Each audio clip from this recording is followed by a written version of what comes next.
సరే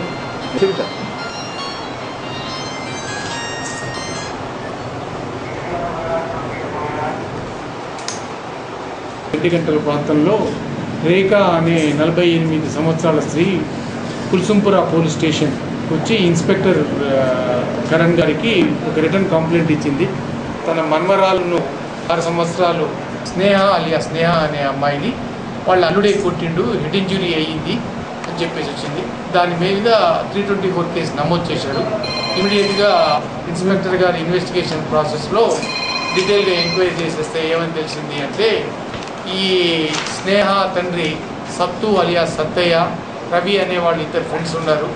వీళ్ళిద్దరూ బాగా ఒకే కులానికి సంబంధించిన వాళ్ళు, బ్యాక్గ్రౌండ్ ఆఫ్ మహారాష్ట్ర, చాలా థిక్కెస్ట్ ఫ్రెండ్స్.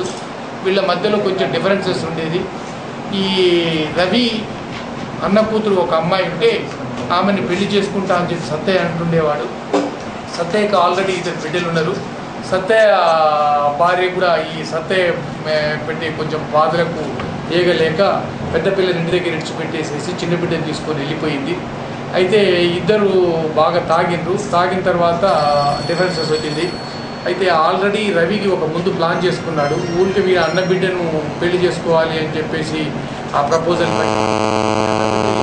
అంటే ఒకే గోత్రానికి చెందిన వాళ్ళం అవుతాము అని చెప్పేసి దానికి ఇంట్రెస్ట్ లేదు.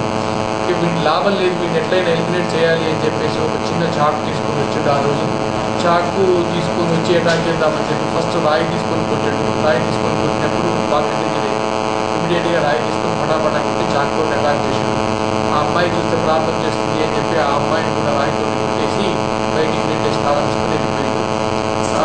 ఈ విషయం ఏం తెలియకపోతే నెక్స్ట్ డే నాడు వాళ్ళ మేనమామకు ఈ అమ్మాయి రవి అని చెప్పగానే ఇందులోనే ప్రాసెస్లో ఇన్వెస్టిగేషన్ ప్రాసెస్లో ఇన్స్పెక్టర్ గారు డీటెయిల్గా ఎగ్జామిన్ చేసేసి కేస్ 302 సెక్షన్ ఆర్డర్ చేసేసి ఈరోజు అక్యూజ్ని అరెస్ట్ చేసేసి కోర్టులో ప్రొడ్యూస్ చేయడం జరుగుతుంది. దీన్ని చేసినందుకు మా డీసీపీ గారు, సిపి గారు, కుల్సుంపురా ఇన్స్పెక్టర్ గారిని వాళ్ళ టీంను అప్రిషియేట్ చేయడం జరిగింది.